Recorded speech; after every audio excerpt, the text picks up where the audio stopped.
Welcome to Restoring Education in America with Priscilla Ron. She's a master educator and author, leading the conversation to restore the American mind through wisdom, virtue, and truth.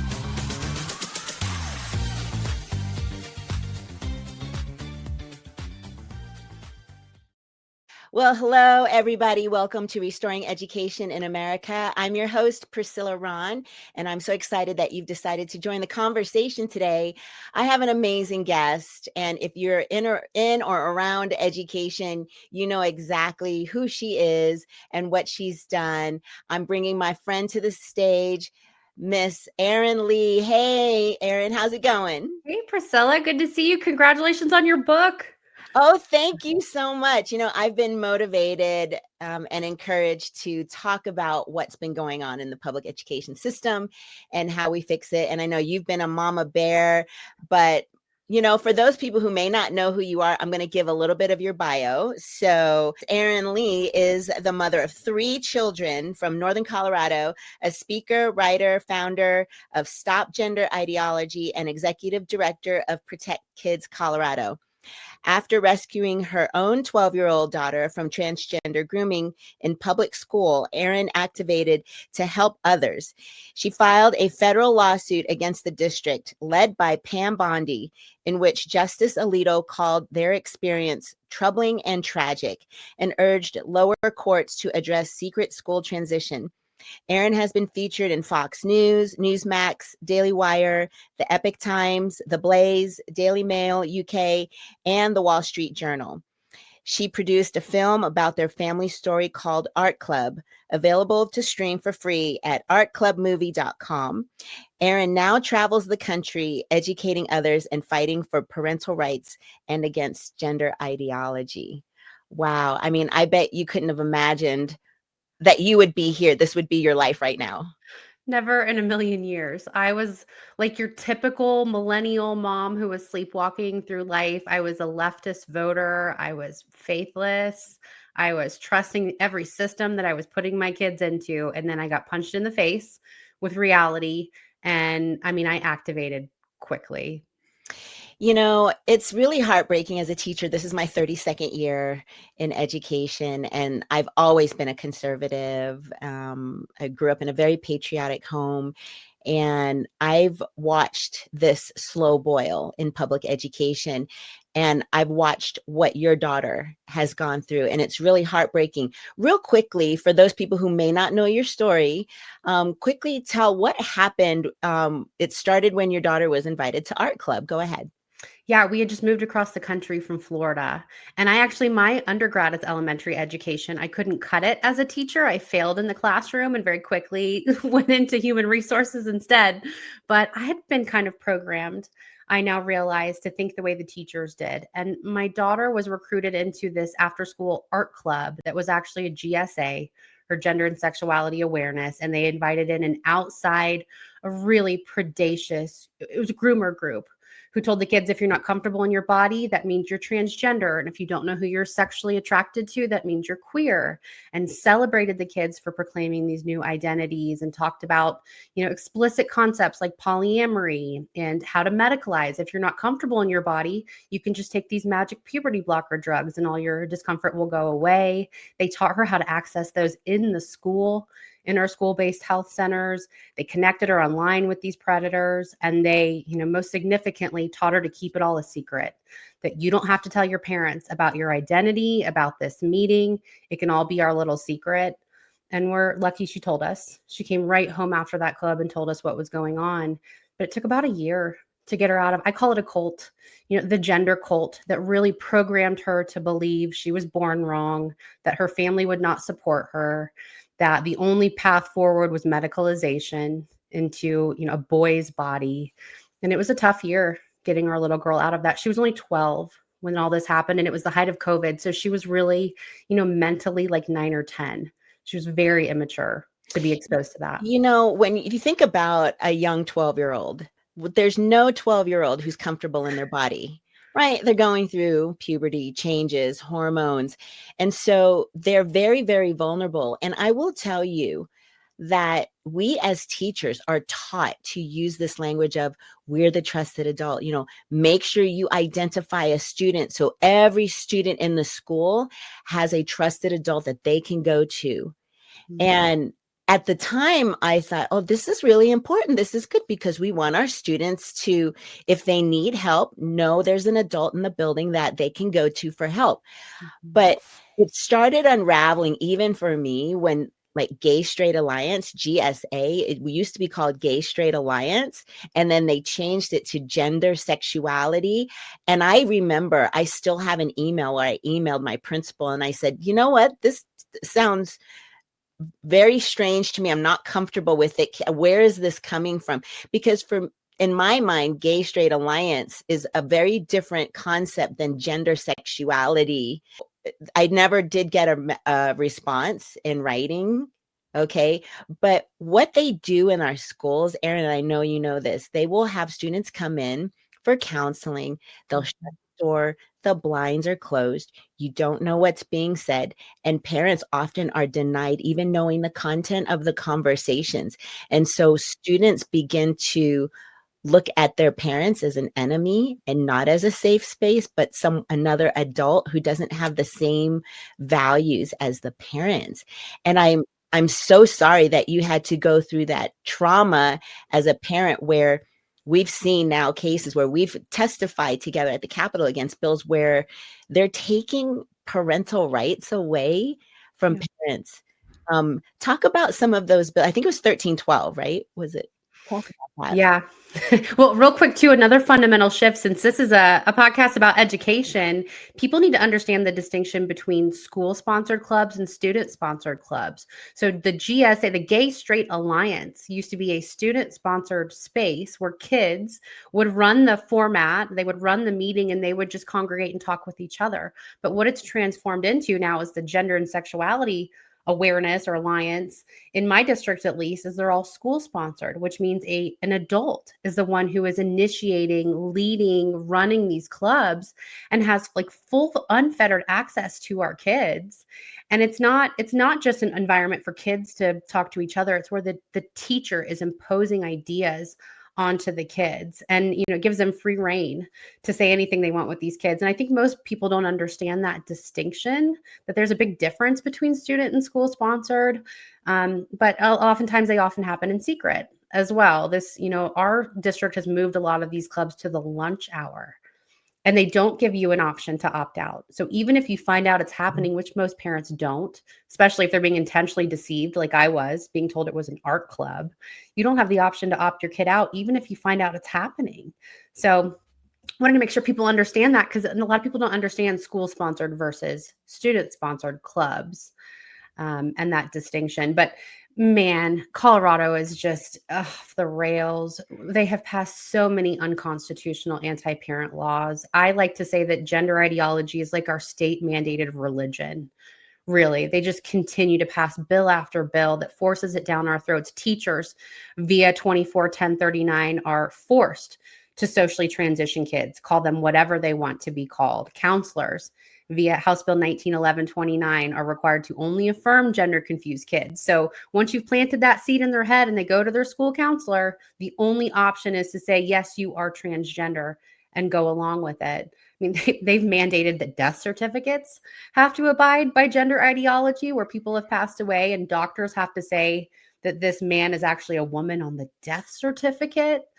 And then there's 1312, which really just made it so that parents are labeled as abusive, that it is a form of coercive control, which is akin to harboring someone for sex slavery. Same charge, same misdemeanor charge, that parents would be criminally liable if they're not willing to transition their kids. And it gives the courts full license to remove children from your loving care, from your custody, for the sole reason of being unwilling to transition them. Yeah. If there are teachers listening to this podcast or the radio show, the message needs to be, they're not your children. You can love your students. You can protect your students. Of course, we want them to be safe. The goal is to send them back home to you safely in the same manner that you have sent your children to us, without imposing our own personal ideology. I make it clear I don't talk about politics in my classroom. If someone happens to see something on social media, I don't talk about it. When they say, "Who did you vote for?" I'm like, we're not talking about that.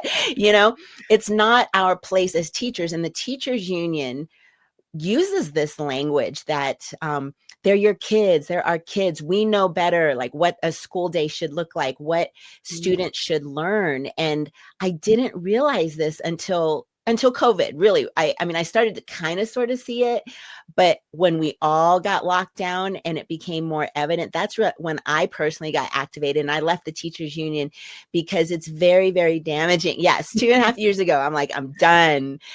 We are actually harming kids, but what we're doing is we're harming families, and we see the data about broken homes, statistically, especially in minority homes, where we see a big education gap and economic gap. But I didn't want to be a part of that movement that was actually separating parents. So I want to encourage teachers, because a lot of people say, "Well, Priscilla, how do you have the courage to speak up as a teacher? Aren't you afraid of being fired?" And it could happen. I could get fired from my job for protecting and standing up for parents. And that's the risk that I take. But I think, in a way, being an abolitionist in this movement to protect children and to support parents is far more important and more impactful, that I should be doing with my time. But Erin, how did you, as a mom, get the courage to speak up? I mean, very easily you could have just done nothing, but you decided to activate. So where did that courage come from? Well, first of all, thank you for speaking up. I hope that your courage is contagious for other teachers, because I think there's more of them in the system that agree with us. They're just afraid to say it. They're waiting for someone else to speak up first. And it's the same with parents.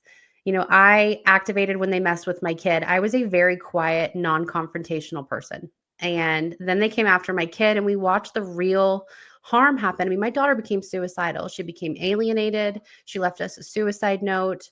And parents get bullied with the suicide myth. So do teachers, that you either transition the child or they'll die. Those are your options. If you don't affirm their gender confusion, they will kill themselves. There's no data to support that. In fact, most times it's the opposite, that my daughter's impossible pursuit to become the opposite sex, because it's impossible, is what led to her depression and suicidality. It was impossible. She could not be a boy. No matter how much she tried to fit the square peg into the round hole, it wouldn't work. And that's what made her ultimately depressed and suicidal. It was not our lack of support. But when I went public, it was about a year later, we got our daughter out of it, took a whole year. And then she asked us to speak up to help others. She said, "Mom, what can we do to make sure this doesn't happen to other kids?" And it was all the other families who came forward.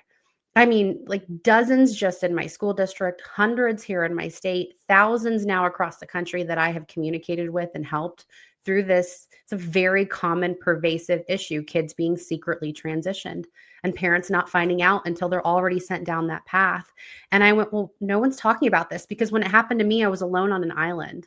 Like, oh, I must be the only person in the world who's going through this. And then when I went public, I went, oh, this is ubiquitous. Like, this is everywhere. And these parents need a voice, because most of them are not so lucky as to get their kid out. Once you send your kid down that path of they've changed their name, they've changed their hair, they've medicalized, you can't just turn that off. You work with kids all day, you can't just reverse course on this identity that you've proclaimed to the whole world. And so I very much just continue to be that voice for the thousands of families who are going through this, but who have not gotten their kids to the other side, or who are afraid, much like teachers. They don't want to lose their job. They don't want to take all the hate. And you and I get that. We get a lot of hate for speaking up, and it takes a certain personality to withstand it. But I continue to speak up on behalf of all the other families. If you're just tuning in, my guest today is Erin Lee. She's mega mom, uber mom, executive director of Protect Kids Colorado, and she is speaking from a place of experience. What you're doing, thank you, first of all. Thank you for being a mom that was the first person to lead, and so many people are following you, and you're part of this organization, Protect Kids Colorado. Talk a little bit about the mission of Protect Kids Colorado and some of the initiatives that you're involved in. Yes. Well, we here in Colorado, we cannot pass good legislation. We can't even stop the bad stuff. That 1312 law that I referenced, the death certificate law, I mean, they pass, and there's not a whole lot we can do to stop it. But we're one of 27 states that has the citizen ballot measure process. And so our main objective right now is passing citizen law. In addition to, we filed the first federal lawsuit against 1312. I think we'll strike that horrific law down. We support families who are going through this. We just want to be a beacon that, when you Google, like I did, when this happens to you and you don't know where to go, there's this resource of people who can help you and have been through it. But then we're running 3 citizens ballot measures. Last year, we ran 2, protecting girls' sports, just keeping sports male, female, co-ed, and parents' right to know when their child's been transitioned. We didn't make the ballot. We were up against all kinds of hurdles, but we learned so much. And so this year we're running girls sports again, keeping sports male, female, co-ed, stopping irreversible sex change surgeries on minor children, and then stricter penalties for child sex trafficking, because we live in a state where you get a slap on the wrist for raping children on multiple occasions. I mean, it's crazy to think that we have to have a citizens initiative for common sense legislation, that there are other more liberal countries that have stricter laws that won't allow minor children to have surgeries and take puberty blockers. This stuff is dangerous. I mean, we're all smart, we're intelligent, we know how God created our bodies. And let me talk about that. Faith has a lot to do with this. You cannot separate faith from this conversation, because it is an attack on the family. It's an attack on our children. It's an opposition to how God created us, man and woman, male and female. There's nothing in between. I'm not going to talk about anomalies. Okay. Those anomalies. Okay. People try to look, and we're not going to talk about it's the same as if you want to identify as black or white or whatever. Like, God is very clear, and we are not confused about how he created us. And I was a coach too. I coached boys and girls tennis and volleyball. And I'm going to tell you distinctly, there is a biological difference, structural, skeletal wise. There is nothing you can do. When I looked at the Leah Thomas, I mean, she was just so much bigger than the women. That's not fair. We're talking about something that is unjust, unfair, irreversible a lot of times. And these young women, and even some young men who are detransitioning, their stories are just heartbreaking as to the medical problems they continually have, biological problems, medications they're always going to be on. Maybe they'll never be able to have children. They'll never be able to enjoy a covenant of a marriage the way God had intended that to be. These are real consequences of being lost and then having society affirm a lie. And we have to fight against that. My guest today is Erin Lee. She's the executive director of Protect Kids Colorado. She's talking about these 3 initiatives in Colorado that we need signatures for. I know there are a lot of people with petitions, but what's the down and dirty about where people can go to sign the petition? Yes. I just want to piggyback on what you said real quick, because God doesn't make mistakes. Mm-hmm. It is so important to teach our own children that at an early age. I have younger boys. I had a newborn when our daughter was brought into the cult. A newborn is 6-year-old. And we didn't know how to talk about these things, but we started with God doesn't make mistakes with you. And there's no wrong way to be a boy or a girl. I was such a tomboy. Man, I would have fallen into this whole idea if this had been a thing in the 80s and 90s. So it's so important to impart that in our kids. But these ballot measures they're so simple, and they're so easy to understand, and they're common sense. They're 80-20 issues. Even the New York Times has said these are 80-20 issues. And it's not just the boys competing against the girls. I hear from a lot of young female athletes, high school age girls, who are like, I have to change in front of these fully intact men. Like I go into my locker room, and all of a sudden there are male parts in my locker room in my high school where I'm just trying to change and get out onto the field and play. So the levels of trauma that these girls are going through, and the fear for them to speak up. We talk about fear for you and I speaking up as a parent and a teacher. Imagine what these girls, 15, 16, 17 years old, even younger, are going through. They don't have they don't have the ability to speak up for themselves. And when they do, they face repercussions. So it's up to us, the adults, across the board on all of these issues to stand up for kids, because there is nothing more important than protecting the innocence of children, their spaces, their bodies, keeping them whole. And we've gotten some pushback on the trafficking issue. People go, well, you're setting a penalty of life in prison, no chance of parole for these perpetrators. You're darn right we are, because the child victim does not get a second chance. Why should the perpetrator get a second chance to victimize another child? We should absolutely be putting away people who are buying and selling innocent children for sex in the state of Colorado. And that's actually a 90-10 issue. I do believe that will pass when we make the ballot. So people can go to protectkidscolorado.org. We have all kinds of signing opportunities on our events page. Anyone can be a circulator. If you know 20 people, you can take a petition packet and get some signatures and be part of this movement. Yeah, because it's very expensive to get a ballot initiative. There's a lot of people don't understand the process, and you have to get the language approved by a board. So it's a big process, and this needs to come from we, the people.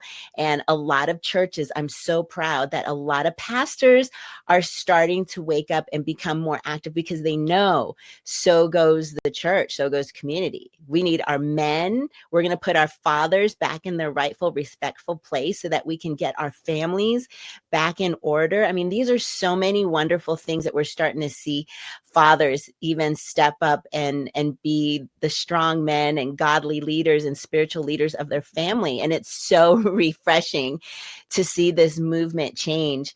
But, there are people who call us haters, where, they call us transphobic, and they call us, anti this and anti that. I mean, what's your response when you hear people say that you're just being hateful? Yeah, well, I have about 2,000 circulators all over the state, and over 300 churches have engaged in this process. And I get this question a lot from them. And I say, we just keep the messaging positive. I'm not anti anything. I don't hate anyone. I am pro protecting kids. I am pro transparency, pro parental authority, pro family. We're not anti anything. Keep the messaging positive. All they have is hateful insults. And that, I think, to me, is a sign that we're over the target.